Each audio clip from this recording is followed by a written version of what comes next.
Good evening, students. So in the lecture and the previous lecture உடைய Tamil version and so எப்படி இருந்தாலும் புரியல sir அப்படின்னு சொல்றதுக்கு வாய்ப்பே இல்லை அப்படின்றதுக்காக தான் both English version of lecture and Tamil version of lecture. Okay, so இப்போ இந்த 8th செமஸ்டரில் ஒரு பேப்பர் வந்து pedagogy of English second and part 4. So last ஒரு 2 வருஷமாக pedagogy of mathematics and pedagogy of English வந்து படிச்சுட்டு இருப்பீங்க. So part 4 pedagogy of English second and part 4 அதுதான் இந்த பேப்பர். ஒரு பேப்பர் இந்த 8th செமஸ்டரில் அது ஒரு பேப்பர். இந்த பேப்பரை வந்து நானும் ரேணுகா மேடம் 2 பேரும் டீல் பண்ணுறோம். And 3rd and 4th unit நான் வந்து டீல் பண்ணுவேன். And 1st and 2nd unit Renuka madam deal பண்ணுவாங்க. ஓகே, ஸோ இப்போ இந்த 3rd யூனிட் பார்த்தீங்கன்னா 3rd யூனிட் டைட்டில் வந்து பார்த்தீங்கன்னா challenges in teaching of English language. Okay, challenges, சவால்கள், பிரச்சனைகள். ஓகே,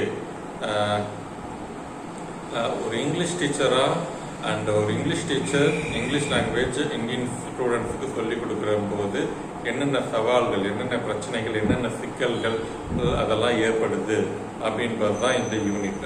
ஓகே, அதெல்லாம் தெரிஞ்சுக்கிட்டு ஓகே இவ்வளோ பிரச்சனைகள்லாம் இருக்கா, ஸோ அதனால இந்த பிரச்சனைகள்லாம் எப்படி ரெக்டிஃபை பண்ணி இங்கிலீஷ் டீச்சர் நல்ல இங்கிலீஷ் டீச்சராக நம்ம ஸ்டூடெண்ட்ஸுக்கு சொல்லித்தரலாம் அப்படின்றது தான் இந்த 3rd யூனிட்.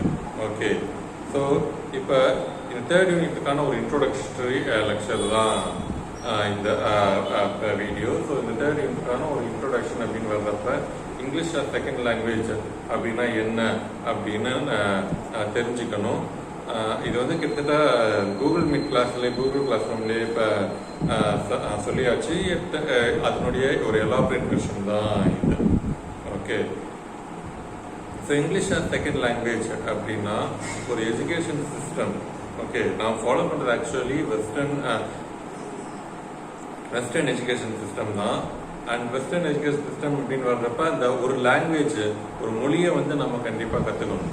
ஓகே, அண்ட் அப்படி இருக்கும்போது நம்மளுடைய மதர் டங்கை வந்து அதான் ஃபர்ஸ்ட் லாங்குவேஜ். ஒரு குழந்தை வந்து இயல்பாக ஒரு மொழி கற்றுக்குதுன்னா அது அவங்களுடைய மதர் டங், அந்த குழந்தையுடைய மதர் டங் தான். அண்ட் அதை இயல்பாகவே ஃபர்ஸ்ட் லாங்குவேஜாக கற்றுக்குது. அண்ட் அதை எஜுகேஷன் சிஸ்டமில் டீட்டெயிலாகவே படிக்கணும், அதை பற்றி தெரிஞ்சுக்கணும். அண்ட் அதை பற்றி தெரிஞ்சுக்கணும், அது எப்படி இப்போ அதனுடைய கிராமர், அதனுடைய ஹிஸ்ட்ரி, அது எல்லாமே கண்டிப்பாக தெரிஞ்சுக்க வேண்டியது ஒவ்வொருத்தவங்களுடைய கடமை. ஒவ்வொருத்தவங்களும் அவங்களுடைய தாய்மொழியை தெரிஞ்சுக்கிறது, கற்றுக்கிறது ரொம்ப ரொம்ப அவசியமான ஒன்று. ஓகே, ஸோ அப்படி ஸோ அது எந்த ஒரு எஜுகேஷன் சிஸ்டம்லேயே அது வந்து இப்போ வந்துடும். பட் இந்தியா மாதிரியான கண்ட்ரீஸில் நாடுகளில் எஜுகேஷன் சிஸ்டமில் வந்து இங்கிலீஷ் செகண்ட் லாங்குவேஜ் அப்படின்னு நாம் படிக்கிறோம். Okay, first language mother tongue படிக்கிறோம்.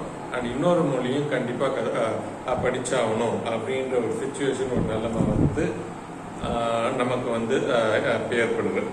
ஓகே, அண்ட் ஸோ அது ஏன் எதனால் அப்படின்னு பார்த்தீங்கன்னா இந்தியா வந்து ஒரு 250 வருஷமாக அப்ராக்சிமேட்லி ஒரு 250 வருஷமாக பிரிட்டிஷ் அவங்க யாருன்னா இங்கிலீஷ் பீப்புள் தான், அது இங்கிலீஷ் பேசுகிறவங்க, அவங்க வந்து ரூல் பண்ணுறாங்க. அவங்க வெஸ்டர்ன் சிஸ்டம் ஆஃப் எஜுகேஷன் வந்து இது பண்ணுறாங்க. ஸோ இந்தியான்ற ஒரு நாடு அந்த கட்டமைப்பே இங்கிலீஷ் லாங்குவேஜ் அதன் அடிப்படையில் தான் இருக்குது. ஓகே, அப்படி திடீர்னு ஒரு நாள் இந்தியாவுக்கு வந்து இண்டிபெண்டன்ஸ் வந்து கிடைக்குது. அண்ட் அப்படி இண்டிபெண்டன்ஸ் வந்து கிடைக்கும் போது எல்லாம் ஒட்டுமொத்த நாட்டினுடைய கட்டமைப்பு எல்லாமே இங்கிலீஷ் லாங்குவேஜ் பேஸ் பண்ணி தான் அப்படி இருக்குது.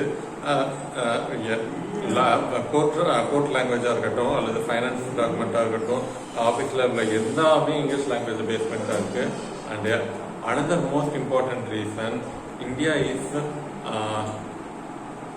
Multi language country. ஒரே நாட்டில் அவ்வளோ மொழி பேசுகிறாங்க. உலகத்தில் எந்த ஒரு நாட்டிலையும் இவ்வளோ மொழி பேசுனதே இல்லை. ஓகே, ஸோ அப்படி இருக்கும்போது ஏதாவது ஒரு லாங்குவேஜ் வந்து காமனாக ஏதாவது பேசி தான் ஆகணும். அண்ட் அது எதுவாக இருக்கலாம் அப்படின்னு பார்த்தீங்கன்னா அது இங்கிலீஷ் லாங்குவேஜாக தான் ஆகுது. ஓகேங்களா? ஸோ அதனால இங்கிலீஷ் லாங்குவேஜை நம்ம கட்டாயம் படித்து தான் ஆகணும். இங்கிலீஷ் லாங்குவேஜை அவாய்ட் பண்ண முடியாது. Learning English language is essential அப்படின்ற ஒரு சுச்சுவேஷன் வருது. ஸோ அப்படி இருக்கும்போது கண்டிப்பாக இங்கிலீஷ் லாங்குவேஜ் எல்லாம் படிக்கணும். யாராவது ஒருத்தர் இங்கிலீஷ் லாங்குவேஜை சொல்லி கொடுத்து தான் ஆகணும். ஓகே.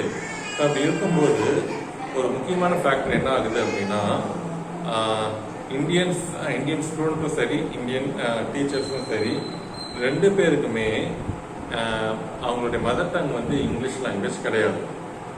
ஓகே, செகண்ட் லாங்குவேஜ் தான் படிக்கிறாங்க. ஸோ செகண்ட் லாங்குவேஜை டீச் பண்ணும்போது என்ன சிக்கல்னா ரெண்டு பேருக்குமே மதர் டங் வந்து வேற லாங்குவேஜ், ஆனால் வேற லாங்குவேஜை வந்து கற்றுக்கிறாங்க அப்படின்னா நேச்சுரலி மோட்டிவேஷன் இருக்காது. அது டீச்சர்ஸுக்கும் சரி ஸ்டூடெண்ட்ஸுக்கும் சரி. ஓகே.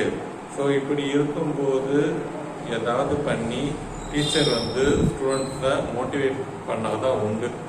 மோட்டிவேஷன் ஒரு முக்கியமான ஃபேக்டராக அமையுது. ஸோ இந்த மோட்டிவேஷன் பார்த்தீங்கன்னா ஒரு மொழியை கற்றுக்கிறதுக்கு மட்டும் இல்லை, எதை படித்தாலும் சரி, எதை கற்றுக்கிட்டாலும் சரி, எந்த ஸ்கில்லை டெவலப் பண்ணுறதா இருந்தாலும் சரி, கண்டிப்பாக மோட்டிவேஷன்ன்றது ஒரு முக்கியமான ஒன்று, ரொம்ப அவசியமான ஒன்று. ஓகே. ஸோ அந்த மோட்டிவேஷனை வந்து டீச்சர் வந்து ஸ்டூடெண்ட்ஸுக்கு ஏற்படுத்தணும். டீச்சருக்கு செல்ஃப் மோட்டிவேஷன் அப்படின்னு தான் வருது. அண்ட் ஸ்டூடெண்ட்ஸுக்கு டீச்சர் தான் மோட்டிவேட் பண்ணணும். இங்கிலீஷ் லாங்குவேஜை கண்டிப்பாக கற்றுக்கணும். அந்த மோட்டிவேஷனை வந்து ஒவ்வொரு கிளாஸ்லையும் டீச்சர் கண்டிப்பாக ஏற்படுத்தணும். ஓகே.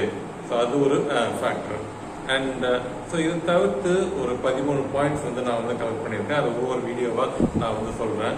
என்னென்ன பிரச்சனைகள் இங்கிலீஷ் லாங்குவேஜ் வந்து டீச்சர்ஸ் வந்து இங்கிலீஷ் லாங்குவேஜ் டீச் பண்ணும்போது என்னென்ன பிரச்சனைகள், என்னென்ன சிக்கல்கள்லாம் இருக்குது அப்படின்றத நான் டீட்டெயிலாக ஒவ்வொரு லெக்சர்லையும் வந்து சொல்கிறேன். Okay. So English second language education சிஸ்டமில் ஃபர்ஸ்ட் லாங்குவேஜ் மதர் டங்கை தாண்டி இன்னொரு லாங்குவேஜ் கற்றுக்கிட்டே ஆகணும். அதுதான் செகண்ட் லாங்குவேஜ். அது எந்த மாதிரி இருக்குன்னா இங்கிலீஷ் தான் இருக்குது. அதுக்கான ரீசன் தான் பார்த்தோம். ஸோ இந்த மாதிரி 250 வருஷம் பிரிட்டிஷ் வந்து ரூல் பண்ணாங்க. அண்ட் ஸோ இப்போ எல்லா டாக்குமெண்ட் ஃபைனான்ஸ் அண்ட் லாஸ் எல்லாமே இங்கிலீஷ் லாங்குவேஜ் தான் இருக்குது. டக்குன்னு போகும்போது இண்டிபெண்டன்ஸ் கிடைக்கும்போது அதை வந்து இங்கிலீஷ் லாங்குவேஜ் அவாய்ட் பண்ண முடியாது. ஒரு இந்தியா வந்து நிறைய மொழிகள் பேசுகிற ஒரு நாடாக இருக்குது. ஏதாவது ஒரு லாங்குவேஜ் எல்லாரும் பேசுனா தான் ஈஸியாக எங்கள் இந்தியா வந்து ரூல் பண்ண முடியும். அதுதான் இந்தியன்ஸுக்கும் நல்லது. ஸோ அப்படி இருக்கும்போது இங்கிலீஷ் லாங்குவேஜ் கண்டிப்பாக கற்றுக்கணும். பட் கற்றுக்கும் போது எல்லாருக்குமே மதர் டங்கு தான் பிடிக்கும். அண்ட் மதர் டங்கில் பேசுகிறது தான் பிடிக்கும். இப்போ இந்த லெக்சரும் ஏன் இப்போ தமிழில் வந்து பண்ணுறேன், நம்மளோட மதர் டங்கில் பண்ணுறேன் அப்படின்னா ஏன்னா மதர் டங் தான் பிடிக்கும். அண்ட் நம்மளோட புரிதல் எல்லாமே மதர் டங்கில் தான் இருக்கும். இன்கேஸ் உங்களுக்கு வந்து இங்கிலீஷ் லெக்சர்லையும் புரியல அப்படின்னா மதர் டங்கில் சொல்லிட்டா இன்னமும் புரியவே இல்லை அப்படின்னு சொல்கிறதுக்கு வாய்ப்பே இல்லை அது. ஓகே. ஸோ இந்த வீடியோ எப்போவும் ஐரானிக்லி இந்த வீடியோவும் சரி அண்ட் எல்லாமே மதர் டங்கை பேஸ் பண்ணி தான் நம்ம வந்து புரிதலாக இருக்குது. அப்படி இருக்கும்போது இன்னொரு லாங்குவேஜ் கற்றுக்கும் போது ஒரு டிமோட்டிவேஷன் இருக்க தான் செய்யும். ஸோ இந்த டிமோட்டிவேஷன் ஸ்டூடெண்ட்ஸுக்கும் இருக்குது, டீச்சர்ஸுக்கும் இருக்குது. ஸோ இந்தியாவில் பொறுத்த வரைக்கும் எந்த ஒரு இங்கிலீஷ் டீச்சருடைய மதர் டங்கும் இங்கிலீஷ் லாங்குவேஜ் கிடையாது. இந்தியாவை பொறுத்த வரைக்கும் எந்த ஒரு ஸ்டூடெண்ட்டுடைய மதர் டங்கும் இங்கிலீஷ் லாங்குவேஜாக இருக்க போதில்லை. அப்படி இருக்கும்போது அந்த ஸ்டூடெண்ட்ஸ் வந்து எப்படி இங்கிலீஷ் லாங்குவேஜ் கற்றுக்குவாங்க அப்படின்னு நேச்சுரலாக அந்த டிமோட்டிவேஷன் இருக்கும் அது. பட் அதையும் மீறி தான் டீச்சர்ஸ் வந்து ஸ்டூடெண்ட்ஸ் வந்து கரெக்டாக மோட்டிவேட் பண்ணணும். ஓகே. ஸோ இதை தாண்டி இன்னும் நிறைய சிக்கல்கள், பிரச்சனைகள், சவால்கள் தான் இருக்குது. டோட்டலாக ஒரு 13 பாயிண்ட்ஸ் இருக்குது. அதை ஒவ்வொன்றுனா நான் வந்து டீட்டெயிலாக அடுத்த லெக்சரில் வந்து சொல்கிறேன். இன்னைக்கு இது போதும். Okay, thank you.